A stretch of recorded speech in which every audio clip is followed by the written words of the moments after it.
Alhamdulillah, alhamdulillah, wassalatu wassalam ala rasulina Muhammad al-Amin. A'udhu billahi minash shaitanir rajeem. Bismillahir rahmanir rahim. Thank you for joining this discussion that we've been having and that we are now reaching the conclusion of. We have been discussing Javed Ahmed Ghamidi's counter-narrative with regard to religion and the state in Islam and his critique of the traditional narrative that's existed. In particular, we are looking at the 10 points that he raises in an article he wrote where he outlined his counter-narrative, and then a series of lectures he gave known as the Dallas Lectures in 2015, which explore in more detail these 10 points. And we've been trying to explore those here, bring them into the English language, since these were delivered, the article was written, and the lectures that he delivered were done in Urdu. So at this point now, we are at point number 9. We have 9 and 10 left. And the last point we discussed and we went into detail was this notion with regard to the social affairs of Muslims have to be determined by their consultation, and hence this sort of core democratic principle that exists as part of the discourse in Islam on religion and the state. And the traditional narrative has not really accepted this. But in Ghamdi's view, this is a core principle. And in fact, in his books, he explains how this principle around mutual consultation has been present from the very beginning, even though it got lost, at different stages in Islamic history. But during the time of the Prophet, or sort of subsequent to the Prophet in particular, this was present and very much alive within the Muslim community. So now we turn to the 9th point.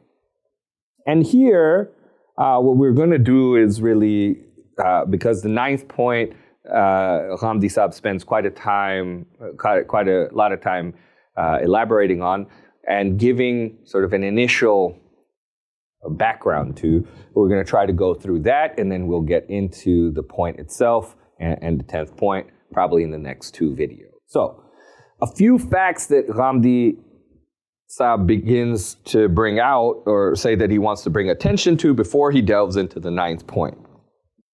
He says that in prior sessions, and we have sort of seen this in the sessions that we've been together for, that in prior sessions, the counter-narrative that has been proposed, Ghamidi Sahib says that he pointed out the fact that this counter-narrative and a solution to the traditional narrative cannot be secularism, right? A counter-narrative to the traditional narrative for Muslim society, right? For the discussion of religion and state as it pertains to Islam, as it pertains to Muslims and Muslim society, that the counter-narrative cannot be based and premised on secularism. It must come from religion, be based on religion, right? And here, he's used the word secularism and has said essentially that in a Muslim society, the idea of secularism is just not sustainable. It's not sustainable. He said right now, in Muslim society, there are religious scholars and a substantial number of people who agree with them, and their narrative is a traditional narrative. And then he says, in a society, let's say like Pakistan, for instance, there's a significant portion of the educated class, the educated elite, right? And this could apply in a place like Pakistan, but many other Muslim countries too, that there is a significant portion of the educated elite that have their own narrative as well, and that is secularism. That's what it's premised on. And Ghamidi Sahib says that up to this point, in his first 8 points, he has essentially put forward a counter-narrative that rejects the traditional narrative, the traditional positionality of our religious scholars. And on many of those points, he says, the secularists are in agreement with regard to the outcome, right?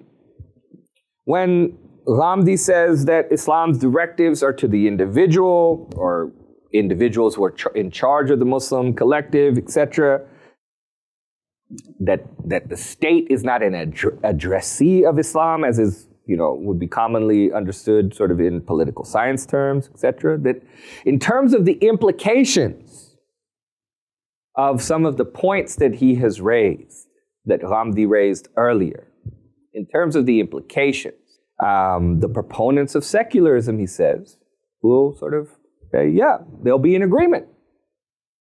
They won't be in agreement with the method by which Ghamidi arrives at these implications, because for Ghamidi, that route is always religion. He is coming to his conclusions through religion, nothing outside of it. But he's coming to conclusions that the secularists are saying, yeah, we can agree with this. Right? So if they look simply at the implications or the conclusions or the consequences, then they're going to say, yeah, we're arriving at the same place, and they'll ignore the religious reasoning that Ghamidi puts forward to get there. And what he's talking about, of course, when he's speaking about the state, he says, is the notion of the modern nation state, one that he didn't really have a hand in creating, but that has come about through historical processes. Right? And oftentimes he says there are certain scholars, he says there was a response to his counter-narrative by Mufti Taqi Usmani, for instance, who sort of highlighted and said, well, look, Ghamdi's narrative is full of contradictions. And why is it? Because he starts with the idea of the state having no religion, and then later ends up mentioning a number of religious directives that are speaking to the Muslim collective. For Mufti Taqi Usmani, how is this that these two things can exist at the same time? That you have a state with no religion, but then you have religious directives that speak to the governing of the affairs of the Muslim collective. And in reply, Ghamidi wrote in another article that what we must understand is that the state is one thing and the government is another. For example, says, we can be citizens of the Pakistani state or citizens of the American state, while at the same time, the government can be Democratic or Republican here in the United States, or from the PPP or PML or Imran Khan's party in the Pakistani state or whatever else. That those are two distinct things. That the government can come with its own viewpoints, distinct viewpoints, and vision. If a party gets the mandate to govern, then, if they get the mandate to govern, if the public gives them this mandate, then they have the right to propose any law to the country. But they don't have a right over the state itself, right? The state belongs to everybody. The government may belong to the Democratic Party, but the United States of America does not belong to the Democrats. So that distinction, he says, is important. The state does not belong to any single party, even if they come to power through the majority. Only the government belongs to them. The state, he says, cannot belong to just one religious outlook either.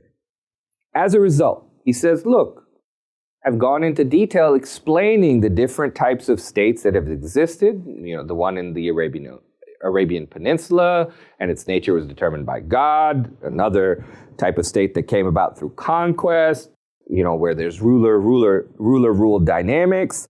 But modern nation states are not built on these principles of ruler-ruled, etc.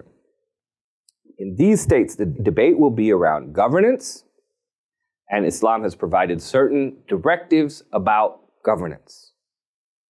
In other words, those who end up governing over Muslims are given certain directives from God. Right? What he is saying here is the state has no religion, but that doesn't mean that the people who come into power or who are chosen to rule over Muslims, that they have to have no religion as well. Right? The state doesn't need to convert to Islam.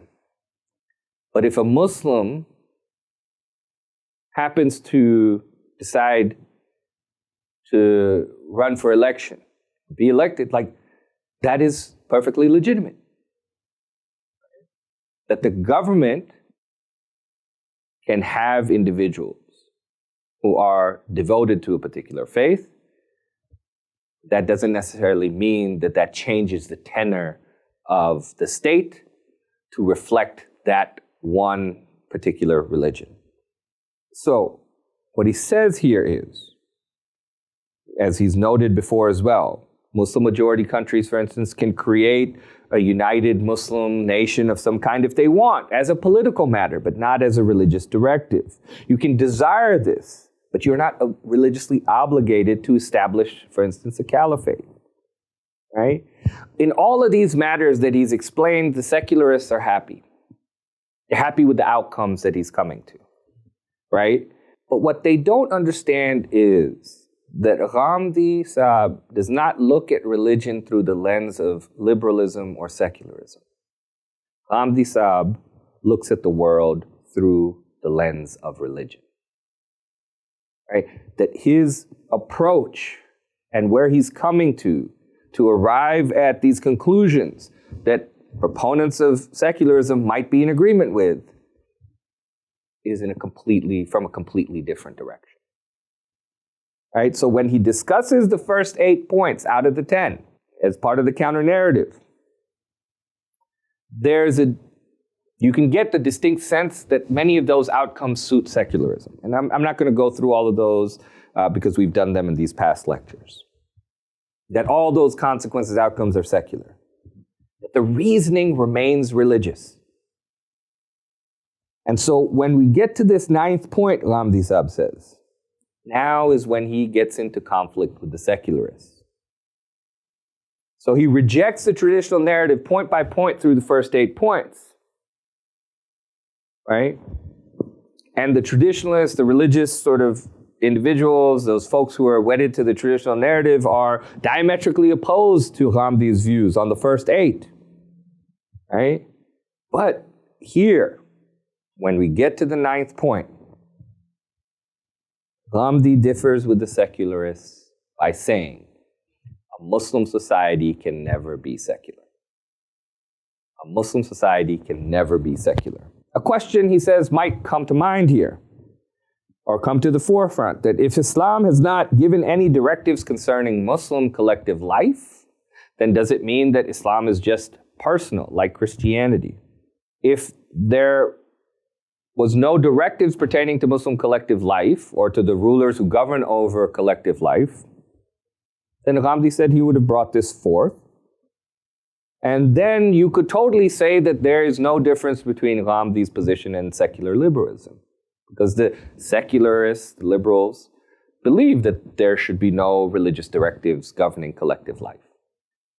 But this is not Ghamidi's position, right?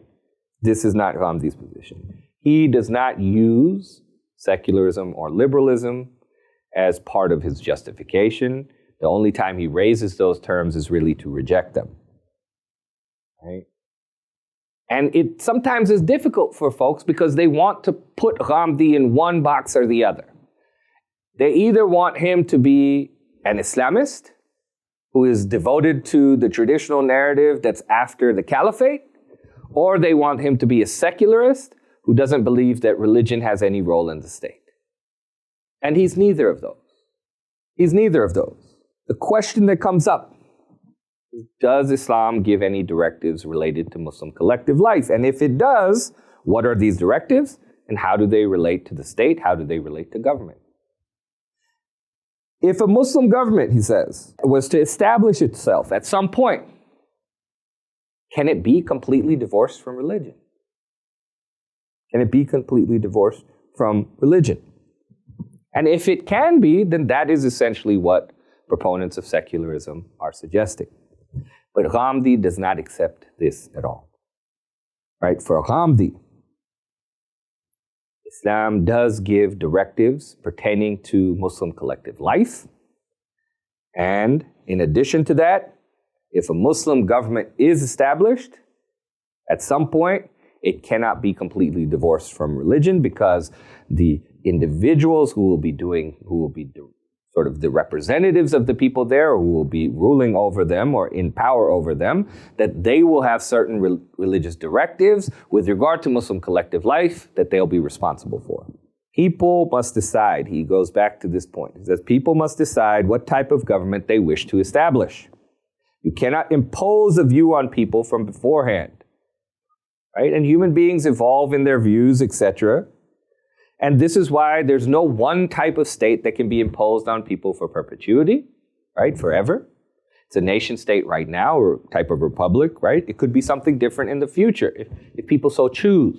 But for the current moment, it's a world of nation states that we live in and whose nationality we adopt, who we identify with. And Islam has no objection to this, as we've talked about in a previous session with regard to Islam does not have to be the nationality of a territory. You can have other nationalities and identities, right? But if a Muslim state arises, do they have any religious directives that they must keep in mind, right? That they must keep in mind. Now, there are going to be people who will be, Ghamidi says, there are going to be some types of secularists who essentially have no real belief in religion at all, and they just kind of are uninterested in it completely. There are going to be others, though, who are devout Muslims in their individual life, right? Who pray, fast, etc., but believe that when it comes to the collective life, right? And when it comes to the nation state, then it must be secular in the ultimate sense of the word. And for Ghamidi, this position and these people are incorrect in this view, if examined from an Islamic perspective. And more importantly, their goal to say that every nation state, even where it's sort of a Muslim society, should be secular, that this is essentially a losing battle. Right? It's a losing battle. They can never achieve this objective. The fundamental mistake, he says, that they make is that when secularism and liberalism arose in the West, right, the target from the standpoint of religion was Christianity. But what had happened to Christianity up to that point? What Ghamidi says is, in the case of Christianity, there had already been a sort of revolution centuries prior, and not too far after the time of Jesus, peace be upon him, that there had been a kind of revolution that had occurred in the person of St. Paul that had transformed Christianity. And how it had done that, what it had done is that it had taken the law of the Torah and disassociated it from the religion of Christianity. Hence, he says, the secular liberal fight against Christianity was not actually a fight just against Christianity. It was truly a fight against the church as an institution that now had political power, right? The church itself, Ghamidi says, had no argument, no religious argument for its existence, because the law of the Torah had been separated from sort of the Christian religion. The church itself had no religious argument for its existence. It was simply a traditional institution that had remained intact. And in this traditional institution, when it came to the stage where sort of secularism was being sort of pushed to battle against the church, what people imagined that was a battle against Christianity, Ghamidi says, no, it was a battle against the church, a church that had over time given tremendous power to the Pope, tremendous political power to the Pope, and religious people had essentially gained a tremendous amount of political power. And that is what the secularism was fighting against. In the Muslim community, the kind of closest semi-equivalent to this, in some respects, are the type of power, special political powers, Ghamidi says, that certain areas of the Shi'i community will give, right? That will be religious people, religious scholars will be endowed with particular political power within the Shi'i discourse, right? So that exists in some way. And we see that gaining kind of constitutional status, he says, in the case of Iran, of course, right? Not the only Shi'i country, but kind of a major representative. And there you see sort of that melding, the merging of political power and religious sort of leadership together in a microcosm of kind of what existed previously with the Pope. And that, essentially, the secular battle that happened in the West was against that papacy, the institution of the papacy, the church, which had no religious basis. And in fact, he says that the church just ended up being, in Ghamdi's view, a form of subjugating other human beings. And as a result, it was unable to overcome the opposition from proponents of secularism, etc., because it simply didn't have that type of organic support within its population, because a religious population, there was no religious basis for it. And so slowly it agrees, unsurprisingly for Ghamdi, to confine itself to the Vatican, to give up mostly all of its power. There was no religious argument to support it. Maybe, he says, if the law of the Torah had still been operative, then this separation, not just maybe, he says, it would not have been possible. If the law of the Torah was still there and connected to the Christian faith, then this type of separation between church and the state would not have been possible, according to Ghamdi. But he says this Christian psyche had parted ways from Judaic law to the extent that even the directives relating to individual life, let alone directives related to collective life, were not being followed by Christians, right? That they were no longer beholden to the law of the Torah. So in that sense, then, there was no real difficulty that arose for Europeans who wanted to separate the church from the state. The problem, he says, for proponents of secularism among Muslims and in Muslim society, as they are trying to view things from this European perspective, from this European experience. But in the context of Muslim society, he says, you still have to deal with the Quran. You still have to deal with the Quran. In the past 14 centuries, no one in the Muslim world has even dared to create an institution like the Catholic Church, or that someone has declared and it be accepted by the masses that there is no law in Islam. Like, no one's dared to do that. And if you look at the Quranic content, it contains ethics, it contains creed, but another essential part of the Quran is the law, is the Sharia. Right? Anyone who reads this law will see that while the vast majority of it relates to individuals, there are parts that relate to society, to government, to the Muslim collectivity and those in charge of it. And we don't just have the Quran, he says, in translation. We have it in its original language, its original form. It's recited in every Muslim home. It's the place that countless people go to better understand their faith. It is constantly engaged in some way or the other by Muslims and Muslim society. So who then could imagine removing the Quran from the Muslim psyche? Who could imagine doing something equivalent to the removal of the law of the Torah from the Christian religion? He says that process that was essential to allow for secularism to overcome the church, the Catholic Church, the papacy and its political power. Who could imagine doing some similar type of process with regard to the Quran? It's just simply not possible. And he says, if you look at Turkey, where secularism was made the state religion and given the full backing of the state's coercive power, it was a complete failure. And he says it's going to fail anywhere else as well. Because the reason is, the actual fight is not between a pope and the people in the Islamic context. That's what it was, he says, in the Christian context. It was a fight between a pope, a religious leader that had been given political power but has no religious justification for that, and the people. In the Islamic context, what you are doing is you are proposing with sort of this secular, proponents of secularism are essentially proposing that there's going to be a fight between the Quran and the people. And if you try, Ghamdi says, to get the people to fight the Quran, you will fail. You will fail.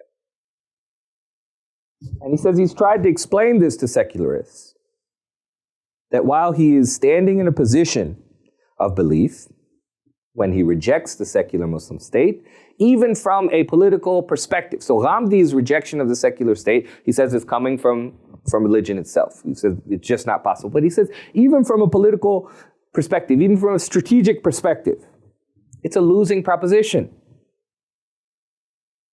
Right? And he says it's funny because the secularists on certain issues, at least in sort of the context of Pakistan, when it comes to, for instance, religious directives relating to jihad, they will want the state to interfere.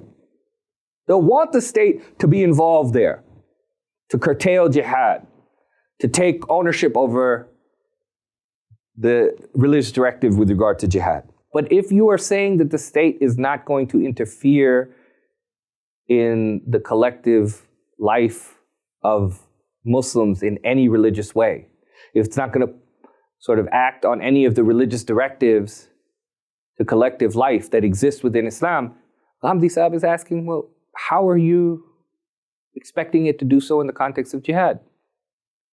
What right would they then have if I decide I wish to fulfill this religious directive regarding jihad and I've formed my own battalion, I'm going off to war? What right would they then have to intervene? Right? If you are looking at this. And he says, surely people will do that because that is a directive that exists. In a Muslim society, he says, you cannot put an end to fighting. You cannot put an end to conflict. You cannot handle many of these issues without reference to religion. Fundamentally, Ghamidi is saying, religion must have a role in the counter-narrative, no matter what. You cannot premise a counter-narrative outside of religion to deal with the traditional religious narrative in Muslim society. Any such counter-narrative that does not take account for religion, that is not based on religion, that is not justified on religion, that does not formulate religious arguments, is going to fail in Muslim society for the reasons that he has outlined. In the final session coming up, we are going to then look at his 9th and 10th point as part of the counter-narrative and conclude our discussion with regard to religion of the state and the counter-narrative that Javed Ghamidi has put forward. Wa akhir ad-dawa.